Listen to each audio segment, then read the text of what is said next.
I am going to start the reflection of light. Refraction of light definition हम लोग देखेंगे। Definition क्या होता है रिफ्रैक्शन ऑफ लाइट का? तो when light passes from one medium to another, it changes its path। Okay, तो हम लोग देखे यहाँ पे, हम लोगों ने देखा क्या कि जब लाइट एक मीडियम से दूसरे मीडियम में जाता है, जब लाइट कहाँ जाता है, एक मीडियम से दूसरे मीडियम में जाता है, तो क्या करता है, अपने रास्ता को चेंज कर लेता है, अपने पाथ को चेंज कर लेता है। आपने कई बार देखा होगा, ठीक है, कि लाइट चल रहा है कैसे और मुड़ गया कहीं और, ठीक है। इज नोन एज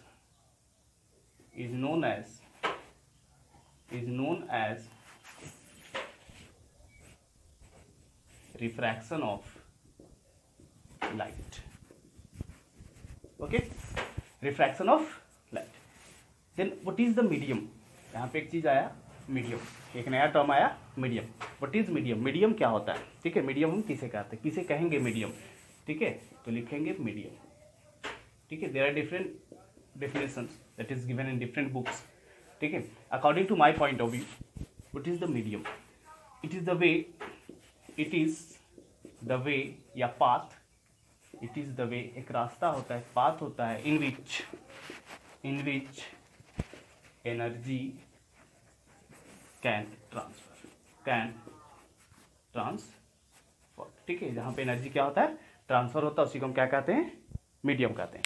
ठीक है, there are two types of medium, it depends on number of particles present in the medium. ठीक है, मीडियम दो तरह के होते हैं। ठीक है, मीडियम दो तरह के होते हैं, कितने नंबर ऑफ पार्टिकल्स उसमें प्रेजेंट होते हैं उसके बेसिस पे मीडियम को दो भाग में डिवाइड किया गया है। उसके बेसिस पे मीडियम कितने भाग में डिवाइड किया गया? There medium is divided into two parts on the basis of number of particles. Okay, then first is rare medium. rarer medium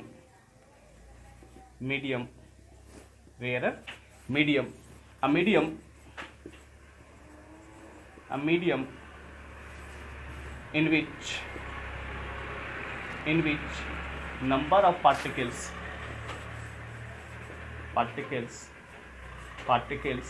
are less than other medium, then that medium is known as, then the medium is known as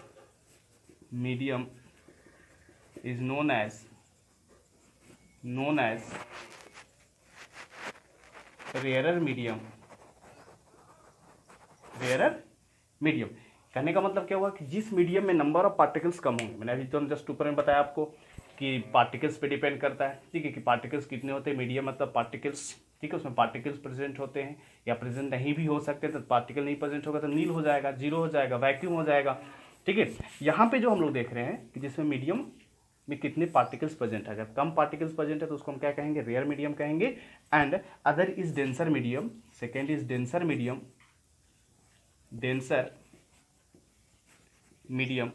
तो क्या लिखेंगे इसका?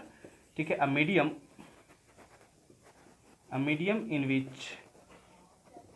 in which number of particles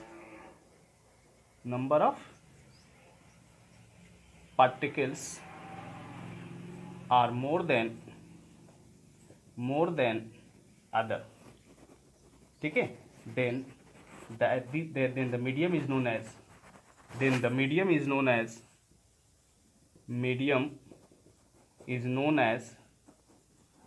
as denser medium.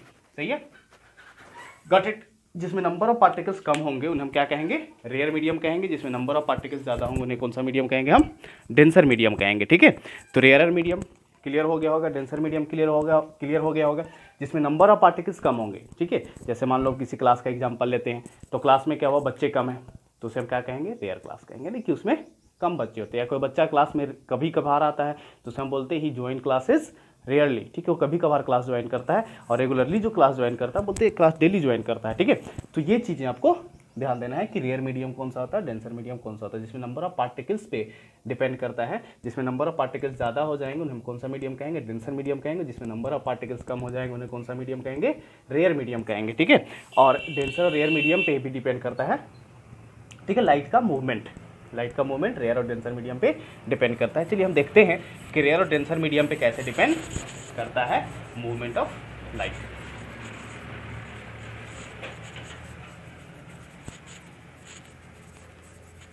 Okay, then we are going to learn what happens when light, क्या होगा जब light moves from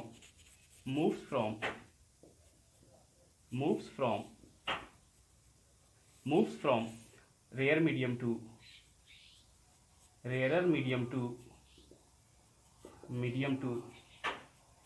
denser medium, है ना।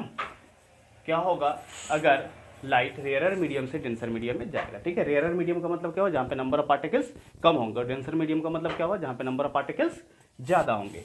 ठीक है, तो हम लोग क्या करते हैं, ऐसा कुछ बनाते हैं, दो मीडियम को सेपरेट करने वाला एक लाइन बना लें। ठीक है, यहाँ पे मान लीजिए आप नंबर ऑफ पार्टिकल्स कम है, लेस नंबर ऑफ पार्टिकल्स, यहाँ पे नंबर ऑफ पार्टिकल्स क्या है, ज़्यादा है, नंबर ऑफ पार्टिकल्स क्या है, ज़्यादा है। तो नंबर ऑफ पार्टिकल्स जब ज़्यादा होंगे और यहाँ पे हम एक क्या करते हैं, नॉर्मल ड्रॉ करते हैं जिस पे लाइट फॉल करेगा। सही है, okay, and it is 90 degree. What is the definition of normal. Normal का क्या डेफिनेशन हो सकता है कि जो सरफेस के साथ 90 डिग्री का एंगल बनाए, दैट इज कॉल्ड नॉर्मल। ठीक है, a line which makes 90 degree या राइट एंगल विथ सरफेस, ये सरफेस है, okay, surface, a line which make 90 degree या right angle with surface is known as normal. उसी को हम क्या कहते हैं, नॉर्मल कहते हैं। सही है, इट इज नॉर्मल, ये नॉर्मल हो गया। अगर कोई रे यहाँ से चलता है, ठीक है, अगर कोई रे इधर से आ रहा होता है, ठीक है, तो ये क्या होगा कि ऐसे जाना चाहिए था, but it will goes like this, ये ऐसे जाएगा। क्यों ऐसे जाएगा, अपना रास्ता ये क्या कर लिया, चेंज कर लिया, इसने अपने पाथ को चेंज किया। Why it changes it path, ये अपना रास्ता क्यों चेंज किया, इसलिए अपना रास्ता चेंज किया ताकि इसको क्या करना है, सेम डिस्टेंस कवर करना है। ठीक है, लेकिन यहाँ पे नंबर ऑफ पार्टिकल्स बढ़ गए, जिसके कारण से क्या हुआ, नंबर ऑफ पार्टिकल्स बढ़ गए, जिसके कारण से क्या हुआ कि इसमें नंबर ऑफ पार्टिकल्स बढ़ने के कारण से इसका स्पीड कम गया। जब स्पीड कम हो जाएगा तो वो क्या करेगा, अपने डिस्टेंस को डिक्रीज करेगा। ठीक है, डिस्टेंस डिक्रीज कैसे होगा, वो नॉर्मल की तरफ टिल्ट कर जाएगा, नॉर्मल की तरफ बेंड कर जाएगा। ठीक है, तो उसका डिस्टेंस क्या हो जाएगा, कम हो जाएगा। सेकेंड क्या है आपका, when light moves from denser to rare, है ना, जब लाइट डेंसर से रेयरर में मूव करेगा तो क्या होगा। चलिए यहाँ पे देखते हैं हम लोग, यहाँ पे आपका ये हो गया denser medium. Okay, it is denser medium because number of particles are more, and it is rarer medium, number of particles are less. Draw a normal when light fall on the normal it should goes like that, इसे ऐसे जाना चाहिए था, but ये ऐसे नहीं जाकर के बल्कि क्या हो जाएगा, ये दूर जाएगा। ठीक है, यानी कि जब लाइट डेंसर मीडियम से रेयर मीडियम में जाएगा तो it bent away from, it bent लिखेंगे इसमें क्या, it bent to the normal, ठीक है, it bent away from the normal. Okay, ये क्या होगा, जब लाइट डेंसर मीडियम से रेयर मीडियम में जाएगा तो अवे फ्रॉम नॉर्मल हो जाएगा। अब जब लाइट रेयर मीडियम से डेंसर मीडियम जाएगा तो टू द नॉर्मल बेंड कर जाएगा। ठीक है, नेक्स्ट हम लोग देखेंगे क्या होगा अगर लाइट नॉर्मल पे पड़े। ठीक है, ये तो दूसरी तरफ था कि नॉर्मल से दूर पड़ रहा है, तो उस कंडीशन में क्या होगा कि अगर रेयर से डेंसर में जा रहा है तो उस कंडीशन में वो नॉर्मल की तरफ जाएगा। ठीक है, और डेंसर से रेयर में जा रहा है तो नॉर्मल से दूर जाएगा। लेकिन अगर वो नॉर्मल पे ही पड़े, ठीक है, fall at normal, then what will happen, अगर वो नॉर्मल पे पड़ता है, ठीक है, अगर वो नॉर्मल पे फॉल करता है तो क्या होने वाला है। Okay, third, when light fall at normal, to the normal लिख दो आप, ठीक है, to the normal, to the normal, यानी नॉर्मल से ही वो लाइट आता है तो क्या होगा, मीडियम से उसको फर्क नहीं पड़ने वाला है, कोई भी मीडियम हो, अगर वो नॉर्मल पे ही लाइट आ रहा है तो it will goes straight without changing its path, ठीक है। ये क्या होगा, ये नॉर्मल है और लाइट भी इसी पे आ रहा है, लाइट भी, okay, then it will goes without bending या changing its path, then what will right here, it will goes straight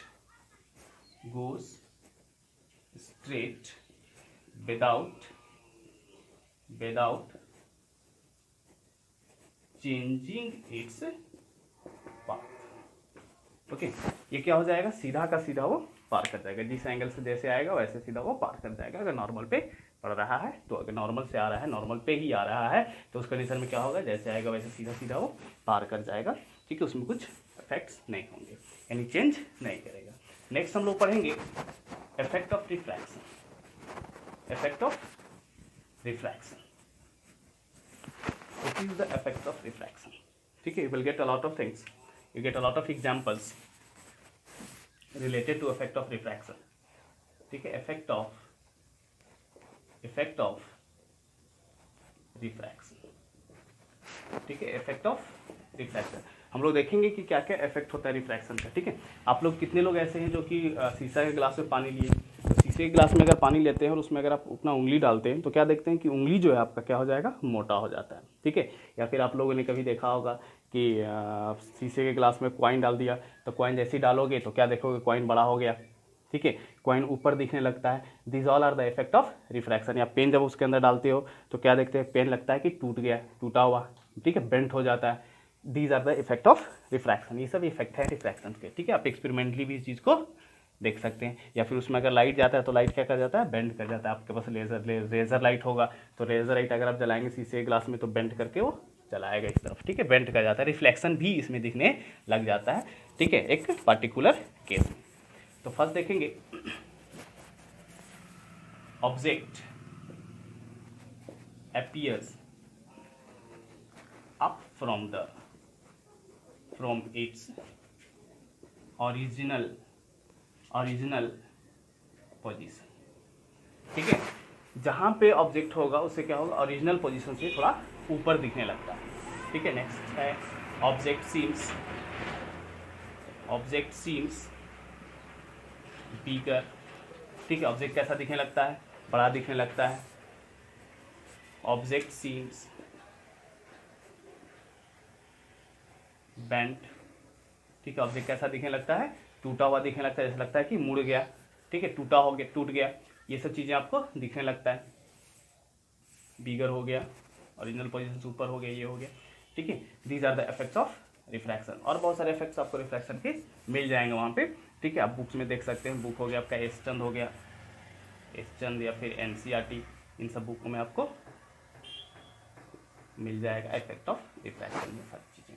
ये सारी चीज़ों को आप एक्सपेरिमेंट करके भी देख सकते हैं। लाइट बेंड कर जाएगा, ठीक है, कोई भी चीज़ जहाँ रहेगा वहाँ नहीं दिखेगा, अपने पोजीशन से ऊपर दिखेगा, ठीक है, ये अपने पोजीशन से पोजीशन चेंज कर लेगा, ठीक है, पोजीशन से ओरिजिनल पोजीशन पे अपेयर नहीं होगा, ऊपर दिखेगा, it changes its position also, ठीक है। एक पॉइंट और लिख सकते हैं, its position also changes, its position also changes, ठीक है। और बहुत सारी चीज़ें आप देख सकते हैं, चार ही काफ़ी, okay. Next we are going to start law of refraction, okay. Next we are going to start law of refraction. हम लोग नेक्स्ट लॉ ऑफ रिफ्रैक्शन शुरू करेंगे। What do you mean by law of refraction? जैसे कि आप लोगों ने law of reflection पढ़ा होगा। What do you mean by law of reflection? आप लोगों को पता है कि लॉ ऑफ रिफ्लेक्शन क्या होता है। There are two laws of reflection. First law is, पहला नियम क्या था रिफ्लेक्शन का, कि incident ray, reflected ray, normal all lies on same plane. तो इसमें भी फर्स्ट रिफ्लेक्शन लिखेंगे, laws of refraction, laws of refraction, ठीक है। लॉज ऑफ रिफ्रैक्शन हम लोग लिखेंगे। तो लॉज ऑफ रिफ्रैक्शन क्या होता है? लॉज ऑफ रिफ्रैक्शन में फर्स्ट हम लोग लिखेंगे लॉज ऑफ रिफ्रैक्शन। तो फर्स्ट लॉ हम लोग क्या लिखेंगे, laws of refraction. First law, incident ray, incident ray, incident ray, refracted ray and normal, normal all lies in same plane. Okay, got it. First law of reflection, first law of refraction both are same. First law of refraction, first law of reflection दोनों के दोनों क्या होते हैं, same होते हैं, एक ही तरह के होते हैं, बस सिर्फ यहाँ पे क्या चेंज हो गया, रिफ्रैक्टेड रेज हो गया। मतलब क्या हुआ कि इंसिडेंट रे, ये हो गया आपका इंसिडेंट रे, ये हो गया आपका नॉर्मल, और ये हो गया रिफ्रैक्टेड रे, राइट। इंसिडेंट रे, रिफ्रैक्टेड रे और नॉर्मल। तो क्या हुआ इसमें, आपने क्या देखा कि लाइट जब यहाँ से चला तो बेंड कर गया, लाइट यहाँ से चलकर क्या हो गया, बेंड कर गया। मतलब ये कौन सा मीडियम हो गया, रेयर मीडियम, और ये कौन सा मीडियम हो गया, डेंसर मीडियम, तभी तो लाइट नॉर्मल की तरफ बेंड किया। ठीक है, ये हो गया आपका surface, surface and it is normal. Okay, first law is clear, incident ray, refracted ray, normal all lies on same plane. ये सारे के सारे कहाँ लाइज करते हैं, सेम प्लेन में लाइज करते हैं। And next is, second is the ratio of, it is I and it is R. The ratio of sine of angle of incidence, angle of incidence to the sine of angle of refraction is constant. Got it? This law is also known as, one more point we have to add, this law is also known as Snell's law. Snell's law, इस law को हम लोग क्या कहते हैं, Snell's law भी कहते हैं। इसका नाम है Snell's, because this law is given by Snell. ठीक है, स्नेल के द्वारा दिया गया था, इसीलिए इसका नाम क्या पड़ गया, स्नेल्स लॉ हो गया। Okay, so what is angle, means you have to write first sine i by sine r is equal to constant, and this constant is mu, and this mu is known as refractive index, ठीक है। इसी mu को हम लोग क्या कहते हैं, refractive index कहते हैं, दैट इज फिक्स्ड। पहले हम लोग जानेंगे कि साइन आई क्या होता है, आई क्या है, एंगल ऑफ इंसिडेंस क्या होता है। ठीक है, तो नेक्स्ट हम लोग देखेंगे angle of incidence and angle of refraction. तो एंगल ऑफ इंसिडेंस क्या होता है, एंगल ऑफ रिफ्रैक्शन क्या होता है। तो angle of incidence and angle of refraction, second law is clear. Okay, next we are going to see angle of incidence and angle of refraction. Angle between angle of incidence, okay, what is angle of incidence, angle of incidence क्या होता है, angle between incident ray and normal is known as angle of incidence, that is denoted by I. इसको हम किसी से denote करते हैं, आई से डिनोट करते हैं, यानी कि ये जो आपका है ऐसे, दिस इज आई, यानी angle of incident ray and it is normal. Incident ray और नॉर्मल के बीच का जो एंगल है उसे हम क्या कहते हैं, एंगल ऑफ इंसिडेंस कहते हैं, इट इज आर। तो आर कहाँ होता है, या एंगल ऑफ रिफ्रैक्शन कहाँ होता है। तो एंगल ऑफ रिफ्रैक्शन क्या होता है, angle of refraction, angle of refraction क्या होता है भाई। तो एंगल ऑफ रिफ्रैक्शन में हो गया कि लिख सकते हैं आप एंगल बिटवीन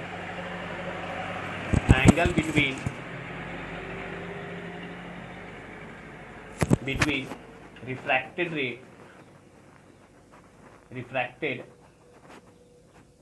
रे and normal, okay, and it is denoted by r.